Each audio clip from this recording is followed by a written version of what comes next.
And that means you can't rely on the media as it is today either. Oh, of course not. All the media in this country, radio, television, and print, is all owned by 5 corporations. All of these corporations that own the media are owned and controlled, and members of the Council on Foreign Relations sit on their board of directors. Can you name those 5 corporations? Is that... Not off the top of my head. Okay. I could try, but I don't want to take a chance on being inaccurate. But you can trace that yourself. Okay. Remember, if you go down and you trace the ownership of a station or a newspaper, and you get to a corporation, remember that somebody owns that corporation, and it's usually another corporation. But when you trace the interlocking of all these things, when you get to the top, there's 5. And all journalists know that there's some things you don't write about and you don't talk about because you'll lose your job. And that's where the control is. And that's why they pay anchormen like Dan Rather $2 million a year, because he doesn't question them. He knows that if he goes against them, he's going to lose $2 million a year. Do you think a man that looks pretty and sits in front of a TV camera for the 6 o'clock news is worth $2 million a year? No way. I don't care how long he works, and I don't care what he does. There is no job worth $2 million a year. That's why they pay athletes these fantastic salaries. I was listening to the radio the other day. They just contracted to pay one player on one team $6 million a year. Can you believe this? And why is that? It's the Roman circus. What does the emperor do when the people become restive, and when the people are asking questions, and when the people don't like the policies of the emperor? He sends them to the circus. He creates a circus. He builds a giant coliseum.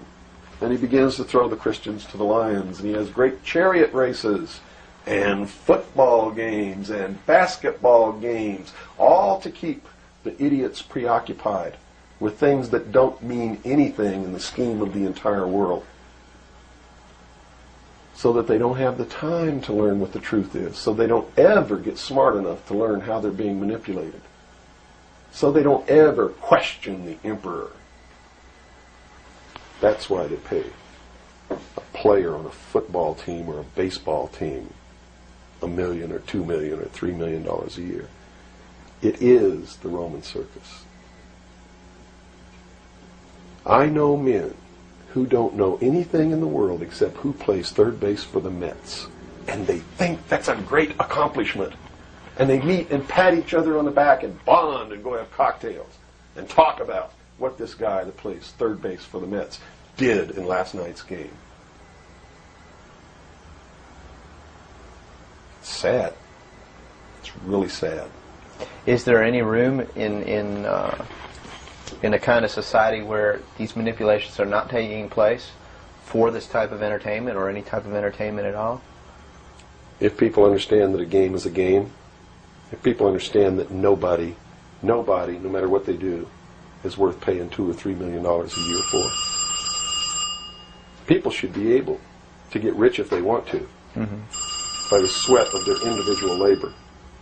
Okay? By going out and doing something for the world. Not by taking people's minds away from the emperor. It's a game. Football's a game. Football's a game. But let me tell you something. When 150 of the most powerful men and women in the world can meet in secret in Baden-Baden, Germany, and plot the fate of billions, and nobody even cares about it, but 6 football players go to lunch together, and it's in the headlines across the country, you have a reflection of the society in which that exists. And it is a sick society that is doomed to self-destruction. So based on that scenario, there's some truth into what these men are looking at. Absolutely, and that's what makes me so sick, is that I'm trying to wake up a people who on a daily basis are proving the ones that I'm warning them about to be right. Well, so that even though a minority, there are people out there that you recognize are awake to this, if they don't do something about it, they will lose that ability to be free in that way. That's correct. Whether they might think, well, I don't need to worry about it because I know what I know and I'm fine. That's It doesn't right. work that way. There's a connection here to everything. That is correct. That is absolutely correct. A nation of people who are willing to send their sons and daughters that they profess that they love to a foreign country to die, and they use the excuse to themselves that they're sending them off to defend our country, and they know damn well that's a lie, are doomed.